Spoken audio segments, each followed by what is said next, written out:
საკრებულოს შენობასთან კონსერვატიული პარტიისა და ხალხის პარტიის ლიდერების ლაშა ჩხარტიშვილისა და ალექსანდრე შალამბერიძის, ასევე გარემოვაჭრეთა ლიგისა და დევნილთა სამოქალაქო მოძრაობის წარმომადგენელთა ერთობლივი ბრიფინგი გაიმართა. ბრიფინგის მონაწილეებმა 29 ოქტომბერს თბილისის საკრებულოს ნაციონალური უმრავლესობის მიერ მიღებული გადაწყვეტილებები დაგმეს. ამ საკითხთან დაკავშირებით ლაშა ჩხარტიშვილმა და ალეკო შალამბერიძემ საკრებულოში განცხადება შეიტანეს, რომლითაც საკრებულოს თავმჯდომარისგან წერილობით განმარტებას იმის თაობაზე ითხოვენ, თუ რატომ არ იქნა 29 ოქტომბრის საკრებულოს ხდომის დღის წესრიგში შეტანილი აღნიშნული აქტების პროექტების განხილვა. ამასთან მათი განცხადებით გარევაჭრობის ცივილური ფორმი დაკანონებისა და დევნილების ფართი დაკმაყოფილებისთვის ბრძოლას განაგრძობენ.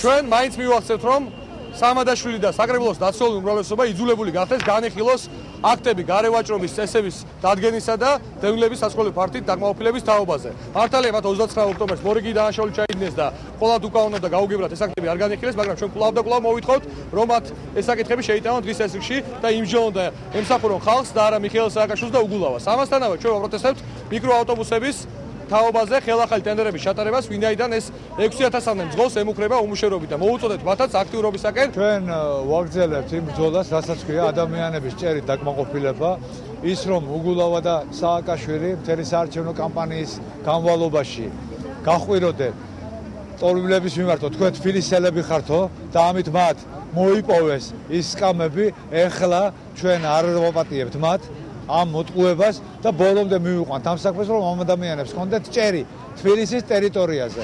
რაც შეეხება გარემოვაჭრეებს, მივახცევთ იმას, რომ ამ ადამიანებს ეკნებათ სამუშაო